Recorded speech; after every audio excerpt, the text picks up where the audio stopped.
Hello, welcome back to another episode.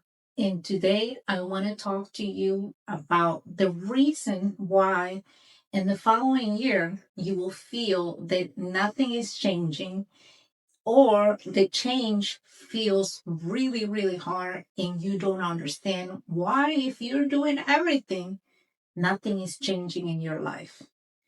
In this episode, I wanted to share with you the importance about having communication with the parents and the parents with their kids.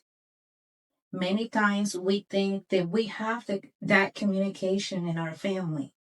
But if we really look at the details of the emotions that there are trigger in the family, we will see a pattern and we will see that in our family, we deal with emotions in a way of not trying to trigger anybody, and we battle the pain inside our body because we don't want to hurt other people, because we believe that speaking about what is hurting us is going to hurt even worse for other people.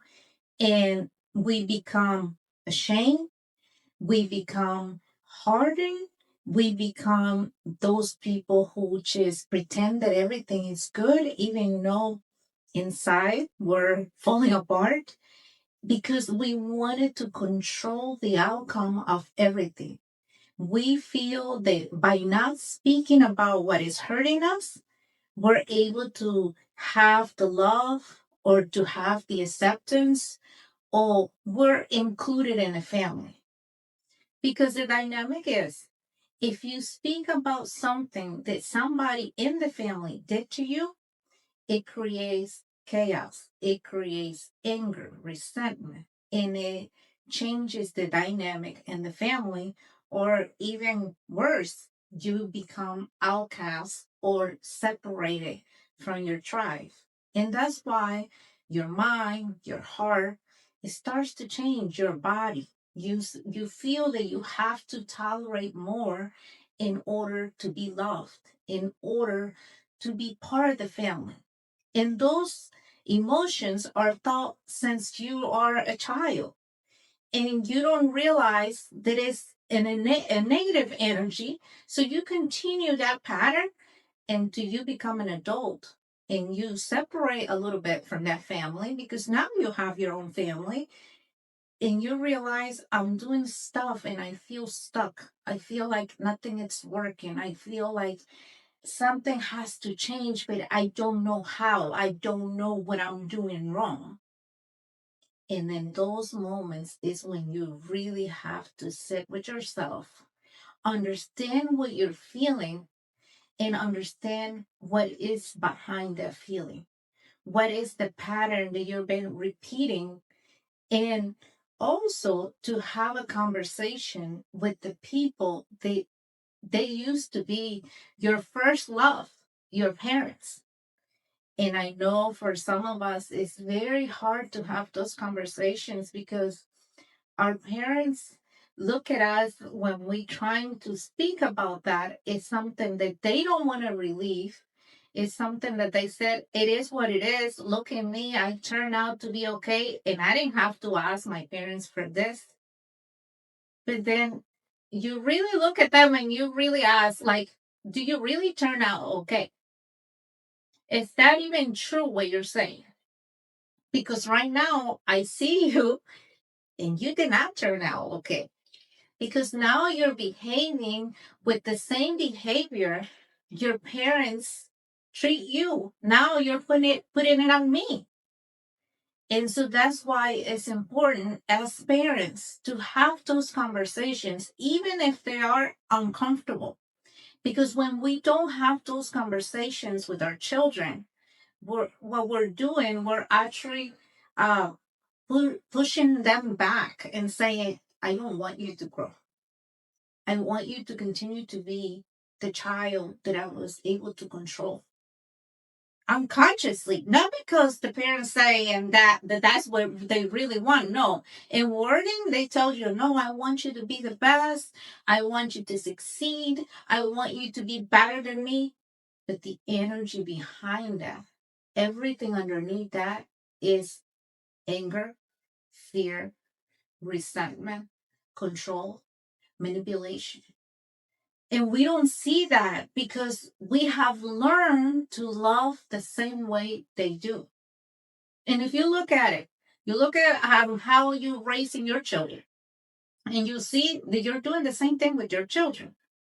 You're telling them, hey, you're not allowed to go to stay the night at somebody else's house. Why?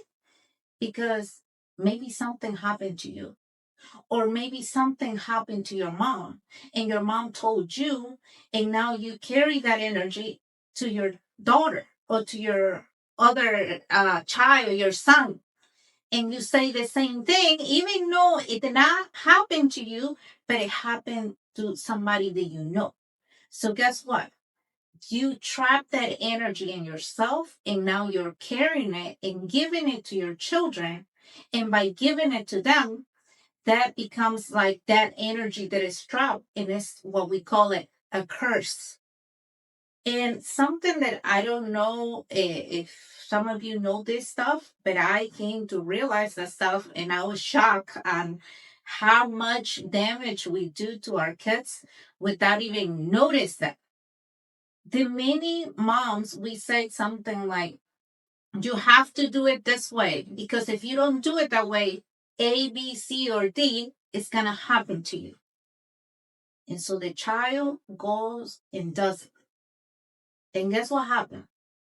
Some of the things that you told him or her, they will happen.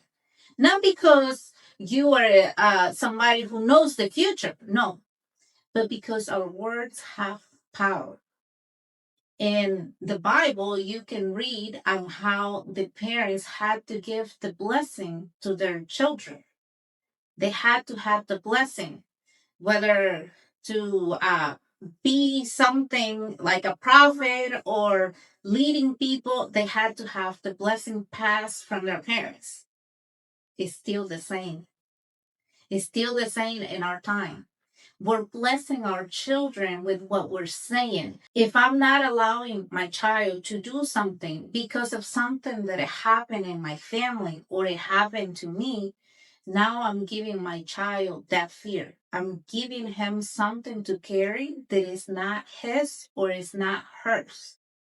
Now, I'm not saying you're not going to teach your child from that experience that you have, but you need to teach your child not from fear, not from manipulation, not from control, but from consciousness, from awareness.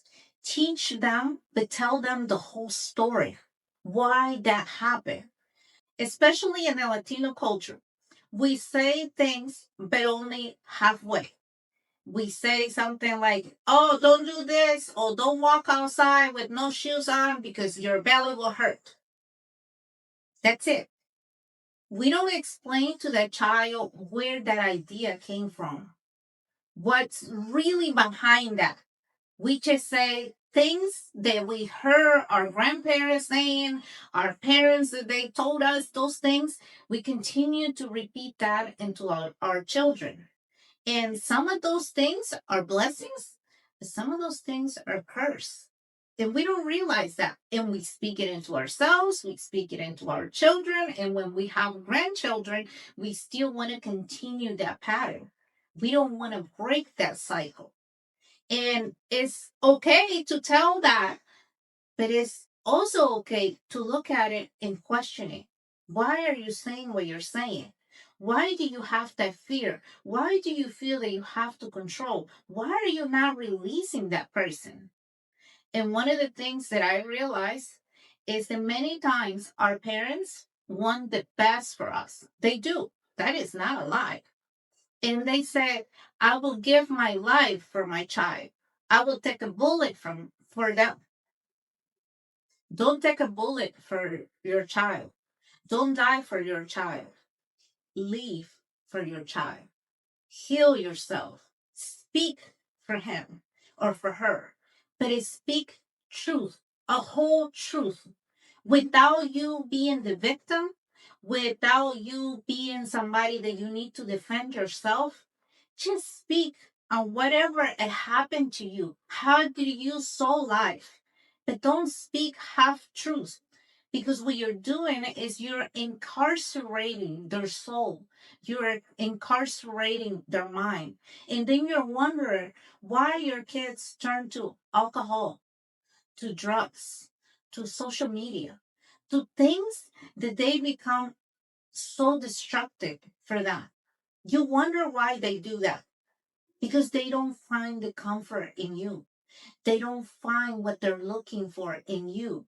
And they go outside to look for those things and they don't find it there. And because they don't find it there, they continue to go deeper and deeper and deeper into, some of them go to jail, some of them will die, and some of them in a hospital bed. And as a parent, we said, why this happened? I gave you everything. I gave you what you needed. Because sometimes we think what our children need is more things, but their soul doesn't want more things. They want truth. They want wholeness. They want love. They wanted to feel acceptance for who they really are without you changing them, without you manipulating them or trying to control them, without that energy. And many parents, they might hear this podcast and say, no, no, no, that's a lie. I love my kids. I don't manipulate them. I don't control them. I let them do whatever they want. And look at how they turn out. And other parents might say, oh, look at my kids. I did not give them what they wanted. I tried to do it with control. And some of them are good kids, some of them are bad kids. It's just about them. It's them. It's not us. It's not the education. It's not how you treat them. It's just whoever shows up to the world to be this way, that's how they're going to be. And I would say, partially, you're right.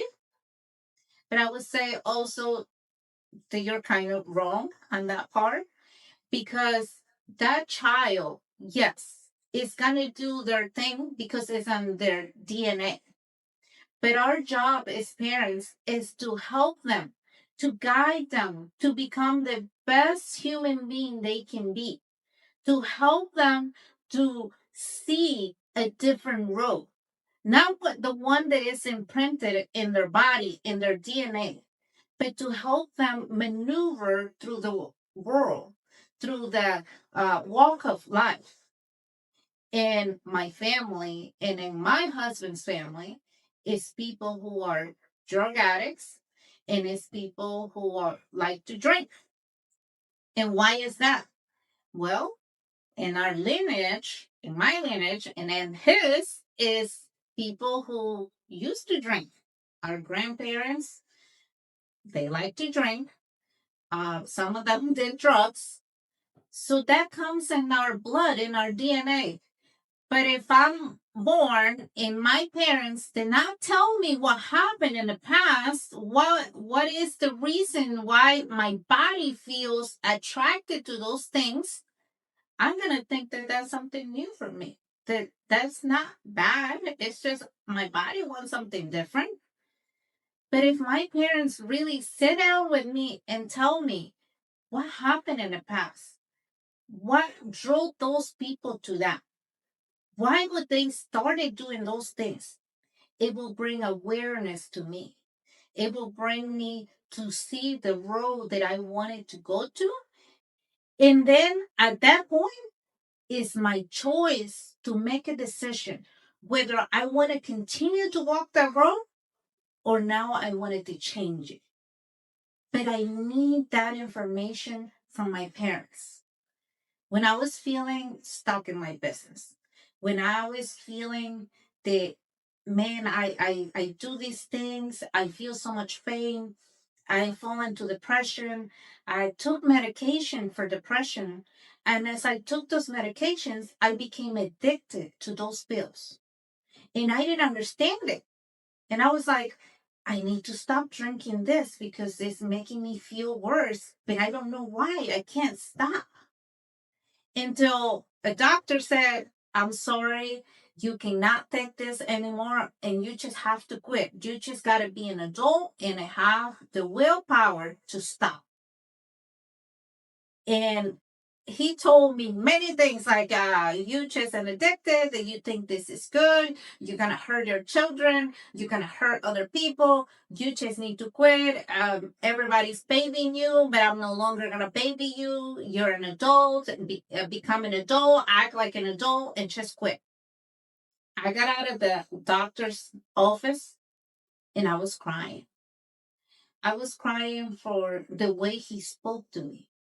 And I was angry. And I was like, this doctor, who he thinks he is to talk to me that way. I'm never coming back to talk to him anymore. He's mean, and I don't understand why he's talking to me that way. The next day, I went to work. I took those pills again because I was feeling anxiety. I was feeling hurt. I was feeling depressed. So I took those pills again. I went to work. And I didn't know where I said, "Oh my gosh, I need my pills again. I'm not feeling good." And I realized I didn't have them. And I was calling my husband. I was like, "I need my pills."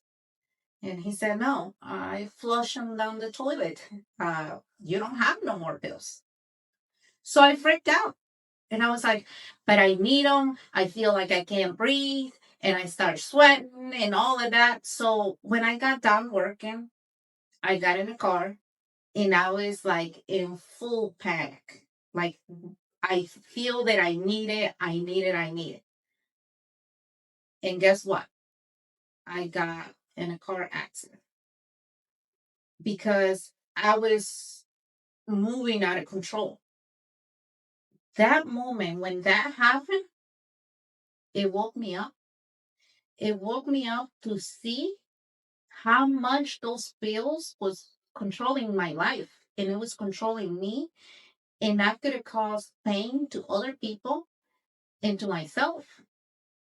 So when I went to the doctor, came back home, I was like, no, I need to stop. But I need to understand, why do I feel this way? Why do I feel this need? In my family, I don't think nobody is like that. At least that's what I thought. And when I start digging and digging and digging, I was like, oh my gosh.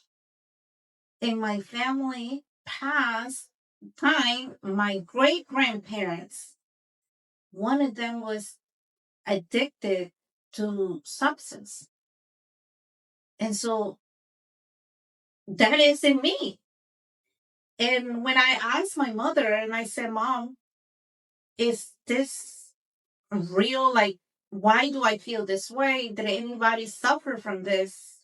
And then she said, yes, we have people back then, they didn't call it depression. People were just sad. And you didn't really treat that illness. So yeah, we have people who suffer for what you're suffering, and it was actually worse than you. And I don't know, that person just slowly went down. Did not wanted to do more stuff, became very sad, panicking for everything. And because we didn't know that it was a real illness, um, that person never got treatment for anything. So now that you're saying that, that person maybe died because of the illness they had. And I'm like, Mom, do you realize that what that person suffered from is what it came on to me? And you're not telling me this. So it's not helping me in any way. You're not helping, because if you would have told me the story, I would have been more aware and asked for help earlier, and not allow this to continue to go on and on and on and on until I was deep in. And that became my deep illness because you did not tell me that. So I started digging more into my lineage, who they were, what they did, how they lived. And I discovered that my life, it was a direct line with my great grandmother. And the reason why it was coming on to me, it was because I felt, or I still feel, that my grandmother is living through me. Her energy is in me because my great grandmother, she was an entrepreneur. She always believed that in life it has to be more. It can't just be that I'm a victim of life. It can't just be that men are gonna make me feel this way and I'm gonna stay in that relationship. I might not gonna find them physically, but I'm gonna find a way to provide for myself and to provide for my kids.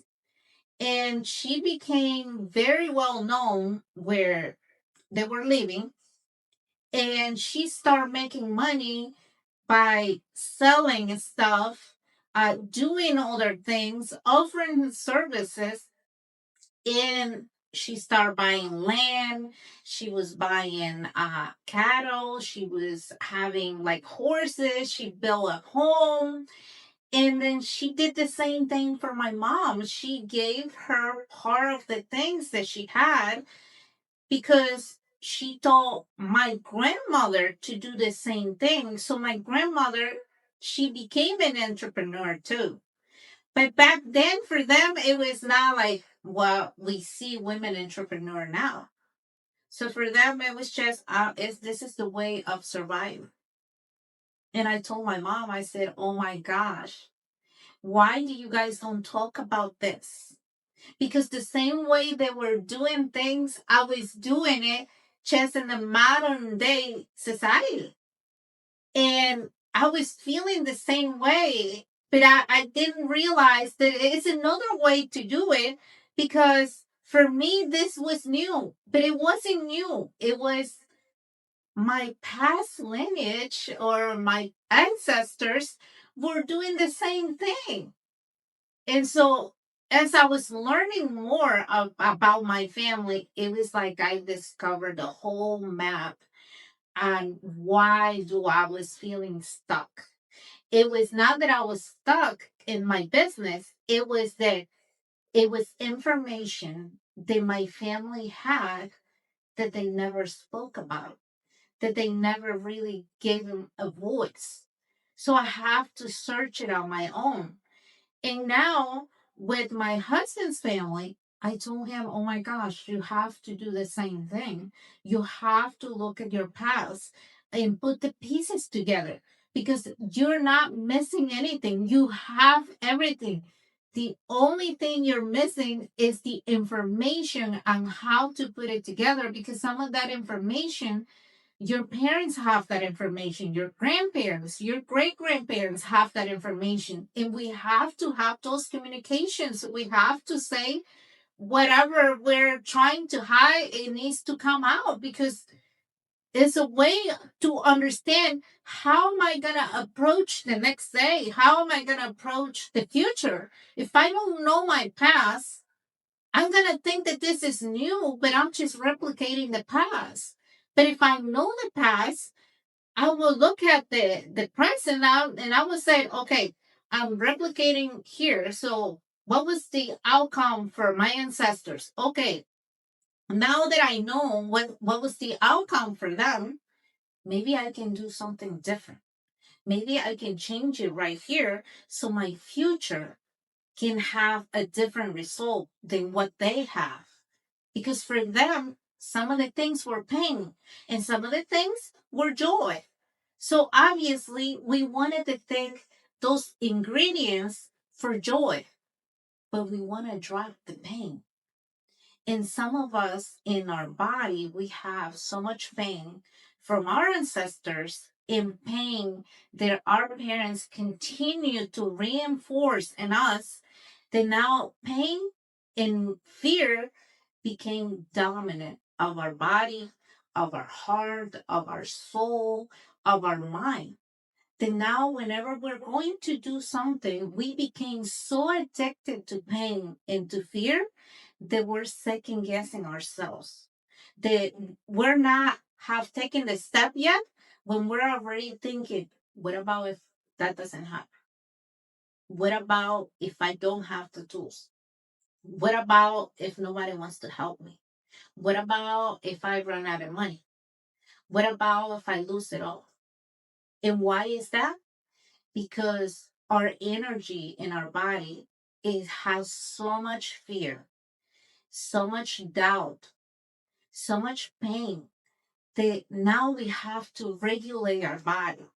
And the way to regulate our body, we need to know what was the past? What did it look like? Not because I want to judge it. And that's the other thing. Many times as children, we want to know the past, but we want to know it it's still from pain, from control, from manipulation, because we wanted to change it and we start blaming. We start to saying, well, you remember how you treated me, you did this, you did that. How can you don't do that right now with this kids or with this other person? And I see that you used to do this and this other thing, and look at how I am. It's your fault. We look at the past with judgment.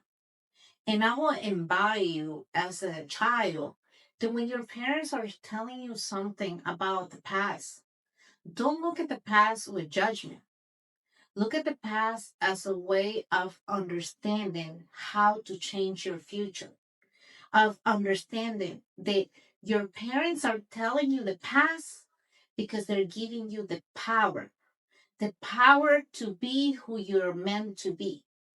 They're not telling you the past so you can judge them, so you can feel sorry for them, so they can apologize to you or you can apologize to them.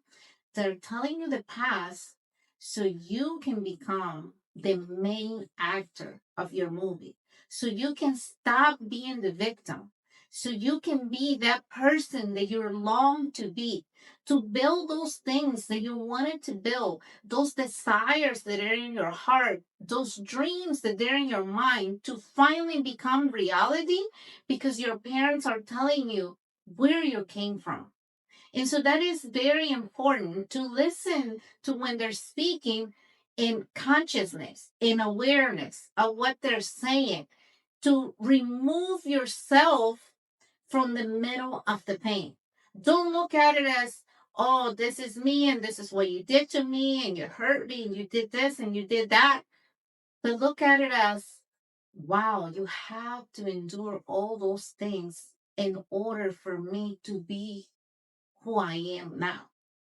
And now you're giving me more details so I can understand and build the life that I want, that I can have the pieces that I was missing. And that was the reason why I keep sabotaging myself. Your parents really, they're giving you the key to the kingdom. They're giving you that bridge to the promised land. But if you continue to react from pain, from control, from anger, from a victim mentality, you will get stuck on that and you will never cross the bridge. And that's the reason why many of us, we feel stuck in life, stuck in business, stuck in personal growth. We feel stuck that nothing is moving because it's not that we're stuck, it's that we're choosing to look at the pain, to focus on the pain, to focus on the fear. But the moment you switch that and shift to, okay, I'm going to look at the joy, I'm going to look at the teachings, I'm going to look at the details that they make me who I am. And what is the other piece that I can add to this to change everything? What is the other ingredient that I can add to this recipe so the recipe can become better, that it can become more tasty? Because my parents already gave me the essentials, but now I can add more because I'm in charge to add my own flavor. Don't wait for your parents to give you the essentials, the tools, and give you the flavor. You're in charge of that flavor. You decide how you want that food to taste. Stop telling your parents you're in charge of the flavor because that's a victim mentality. And you're not a victim. You're not a victim of life. You came into this world to play the game of life. And if you lose, it's not really losing, it's recalibrating. It's looking at your ingredients. Did you cook the food? You did not like it. You did not like how it tastes. You did not like how it looked. Okay, let's add another ingredient or maybe take out some of those ingredients that you don't like and put new ones in. But to do that, it requires you to listen. It requires you to be patient. It requires you to listen without judgment and without resentment, without fear, without controlling, without manipulation. It requires you to be fully present in right now. Right now, I'm present because I want to know more. Approach life like a child. The Bible says that we need to be more like children. And how children are. Children don't question things just because they want to judge somebody. Children question because they simply want to know. And they don't question things that they are like thinking ahead. No, they're playing, and out of nowhere, they just ask a question that it came to their mind. But they don't question and they stay angry with that person just because they told them something that they maybe it was not suiting to them. They didn't just stay angry. They just said, "Oh, okay," and they go to play again. And that's how we need to be in life. And sometimes it's hard for us to do that because as parents, we don't want to speak about that because we said, "Well, my parents never talked to me about that." Or it's like so uncomfortable for us. We build a wall because in the past somebody hurt us, and so now we become very guard with our life. We don't allow anybody to come in just to come in and be our friends or talk to us because we feel that that person has an agenda behind it. And we're just like checking them. Like, okay, I'm going to see how you react towards me. I'm going to see how you speak to me. And it takes time to lower our guard. And the moment we lower that guard and we let them in, guess what's happening? That person hurt us. And we said, see, this is why I don't let people in my life because they hurt me. But you want to know why they hurt you? Because the energy behind it is that. Because you are already anticipating the pain. You're already acting from fear. So the only thing you have left is to manifest that fear, is to manifest that pain. And that's why many of us we think that we're right. That we're like somebody who will know the future and like, see, I told you it was gonna happen.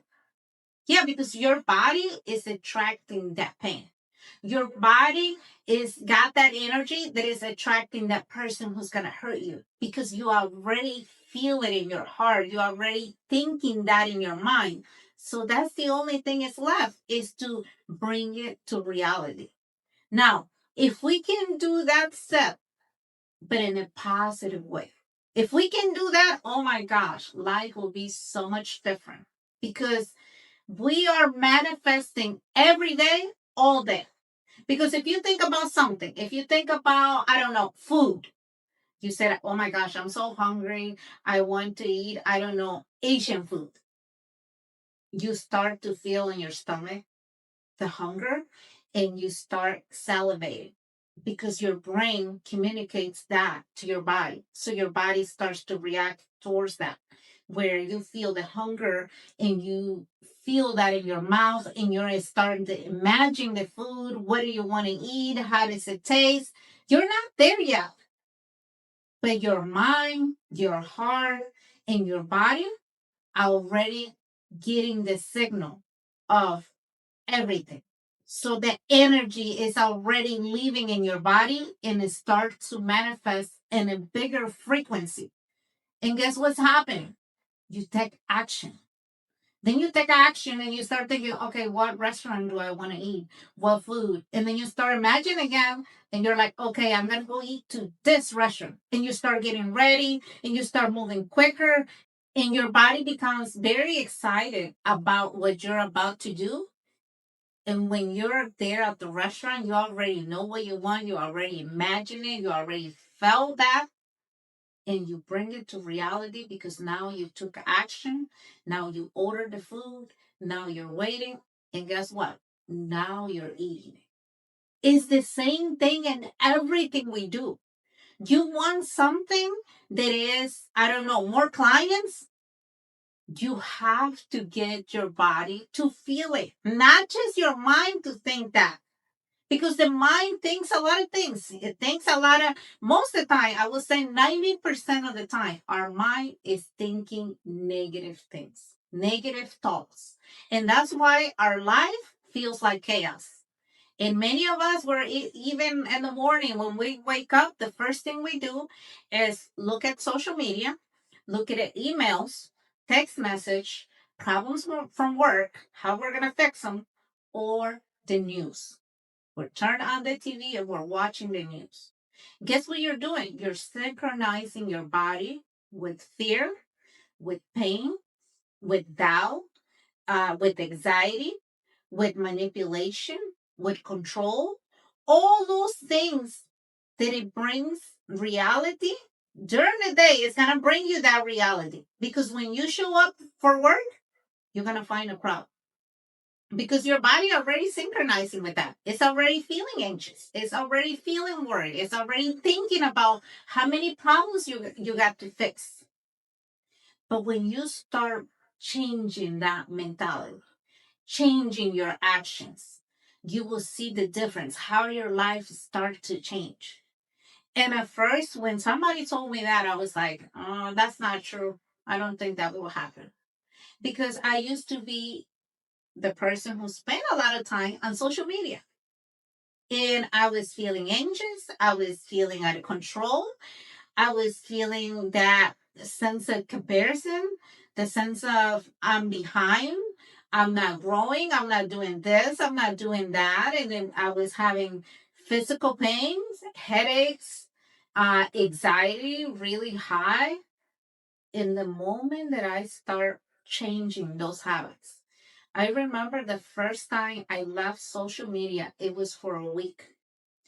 That week, it felt like somebody who's an addict. I wanted to go back in. I was like, oh, I'm missing something. Like, I gotta get in. But I did not give up. And then I went back in. And then everything else returned back. The anxiety, the pain, the feeling like I'm losing something. So then I decided, okay, I'm gonna do it again. And let's see what happens. This time I'm gonna do it for 3 weeks. I went the 2 weeks, they were very, very hard because I can feel my anxiety rising because I needed to be on social media. I needed to open Facebook. I needed to open TikTok just to see what was going on. I felt like I was missing something. And then I said, you know what? And this time, instead of thinking about that, I'm going to start reading my Bible. I'm going to start writing what ideas do I have for my business. And so I started doing that. And before I know it, I was without social media at all for a month. I remember I had to make an appointment to get my nails done. And the person who does my nails, it was shocked because I did not send her a message through TikTok because normally through those platforms, I would schedule anything. But this time I actually called her and I said, hey, do you have time to do my nails this day? And she was like, who are you? And when I told her who I was, she was like, why are you calling me? You never call. Why are you doing this? I send you a bunch of message through your social media and you never responded. I've been sending you message for like 3 weeks And I said, "Oh, I'm sorry. I'm not in social media anymore. I'm taking a break." And she's like, "What happened?" I said, "Nothing. I just wanted to experience something different and see what would change in my life." And we scheduled all of that. And when I was sitting there with her, she said, "You look different. What are you doing? Why are you not on social media?" And I said, "Because I'm learning the social media is actually the reason why my business is not growing, why I feel behind, why I feel pain, why I feel all these things that I'm feeling." And I'm realizing that God is speaking to me so close, and the blessings are right there in front of me, but I can't see them because I'm living in the life that I'm not supposed to be in it. I'm not saying social media it's bad. I'm saying it can hurt you when you don't know how to manage and have to have an equilibrium. And when you do it just to do something, but not with consciousness, not with awareness of what's coming in and what's going out, of having boundaries, how far you can go and where you need to stop, where you need to quit, where you need to rest. Not because you're never going to look at social media, but because you have set boundaries where you said, enough is enough. I will come back to this. This is not having to be 24 hours in my day that every hour I'm going to be looking at social media. And I can tell you that right now, I probably go into social media maybe twice a week for maybe, I don't know, less than an hour. I go like 5 minutes here, another 5 minutes there. And it's so refreshing because the other day my husband was saying, you want to do a live on Facebook or on TikTok? And I said, no, I actually don't feel that. I'm going to go do meditation and I got to do some other things for my business. And no, I don't feel the inspiration to do this. And learning that about me, that my energy was here, the blessing, it was here the whole time. But the reason why I wasn't able to see it, one, because I was not having those hard conversations with my family, because I was using social media as a way to not address my present. And many of us were there. The growth is there. The success is there. It's not that you need to find it outside. It's not that you need to continue to search for more strategies. It's address your present. Address what makes you uncomfortable and stay in it. Because you running away and putting a different picture frame or a different mirror there, it's not going to help you. Because you might say next year it's going to be a new year for me. It's going to be different. Or hopefully next year brings me what I want. Next year it's going to be the same. Everything you're doing is going to be the same. So the result is going to be the same. If you don't take control and you don't address those uncomfortable conversations, even with yourself, not with other people, but first with yourself, to speak to yourself and say, when is enough for you? How much pain do you have to go through to change your life? Because if you don't do it right now that it kind of hurt, you're going to do it when it's a pain that it hurts so bad that you don't even think you can recover from that. Because that's what happened to me. I went through a pain that I felt I cannot come back from it. It was so much that I told my husband, stay away from me. I don't want to be here anymore. And that pain, I felt it before. It was not as hard, but I thought I can still control it. I'm still in control of that pain. But then the pain became greater and it crushed me almost to the point that I was not able to get up.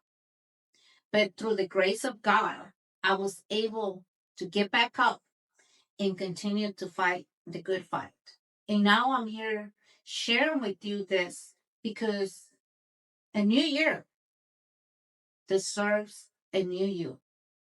Not just because you deserve that new life, but because your children deserve that new version of you, the real you. They wanted to succeed in life. When they grow up into adults, they wanted to have a better life than you have. But if you don't fight this fight with yourself, if you don't address the uncomfortable, you're creating more pain for your children. You might not giving them money because that's what I told my children. I might not give you a financial thing when I die. I'm not going to give you a lot of money, but I'm going to give you something better than that. Something that is called freedom. That you are free to live your life for who you are, not from the pain that I have, not trapping you in the fear, not trapping you in the past, but you can change the future. And I'm going to give you all the tools.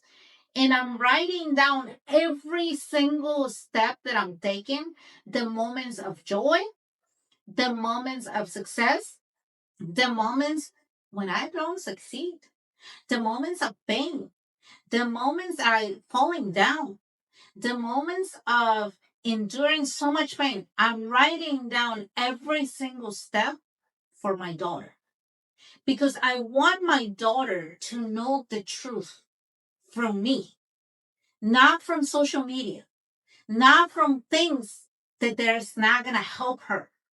I want her to know my pain. I want her to know my love. I want her to know the things that make me scared and the things that I release that I'm no longer scared. Because I want to show her that it's a better way to live life. That is not the way of society says. You gotta do more. You gotta control more. You gotta move. If you don't move, you're not gonna have anything. A woman must always stay guarded. A woman must not be so close to a man because they might leave her and she might end up with nothing. That's fear. That a woman needs to be uh, guarded, yes, but not in a way of fear, in a way that God is in control. And that's the same thing they told me. You cannot be so close to somebody because they're going to hurt you. A man, you cannot trust a man because one day they might leave you. One day they take everything from you and they leave you empty handed. A man can hurt you. And you always got to be prepared that if that person is going to hurt you, you hurt them first. Things like that. And that create a monster in me. A monster that it never rests, that it was never enough, that it's always had to continue to go on and on and on and on and on. And when is it time to rest? And with God, I'm learning that I don't have to do that. That is not my responsibility. I have to do what I came here to do. If God gives me a job, I have to do it. But if God tells me to stop, I gotta stop. If God gave me a husband, I'm going to love him the same way God loves me. And I'm going to forgive him the same way God forgives me. Because even Jesus in his prayer, when he taught us how to pray, he said, forgive us from our sins the same way we will forgive others. So it's asking you that the same way you will forgive other people, God will forgive you. So if you have not forgiven your mom, your dad, your ex-husband, your children, then how do you expect God to forgive you? He's going to forgive you the same way you're forgiving your children. And that's why I said, no, if my husband decides to leave me and takes everything, God is still in control because he's not taking from me. He's not leaving me. He's taking from the creator. He's hurting one of his children. And the one who defends me, it's him. And if my husband decides to stay with me into the moment that I die, until we grow old, is God's will. God intended it that way. But I'm not going to try to control things that they're not for me to control. Those things are for God to control. He gave me life to enjoy it, to live life, to show up for that life, but not to control life, not to manipulate it, not to always live in fear, because He says that He did not give us the spirit of fear. So anytime you're gonna go and make a decision, or you're at that point that you have to make the decision, take a deep breath and ask yourself, am I making this decision out of fear or out of confidence that God is in control? And if you're making it out of fear, stop, pause, take your time. If you have to, take 1 day, 2 days to make the decision, to regulate your body, to really allow God to work in yourself. Because that's the way you're going to train your mind, your heart, your body, your nervous system to start trusting in the Creator. And that's how change can happen, because that's how you're going to achieve the things that you want. Not because you're strength, not because you're working harder, but because God is walking with you. And if this year you want to create a real change, don't do it for the strength that you have. Don't do it by doing more work. Do it by allowing God to lead the process. Allow Him to come in into your life. And you will see how this year it will be so much change that you never thought that you can do. A transformation in your life, in your business, in your family, that you will say, wow, I didn't even think that I can accomplish this, because you did not do it alone. And you will not walk that road alone. You will walk it with the Creator. And when the Creator walk with us, He creates lasting change. Those change last forever. And that's how you create a true empire, a legacy for your lineage. I will see you on the next episode.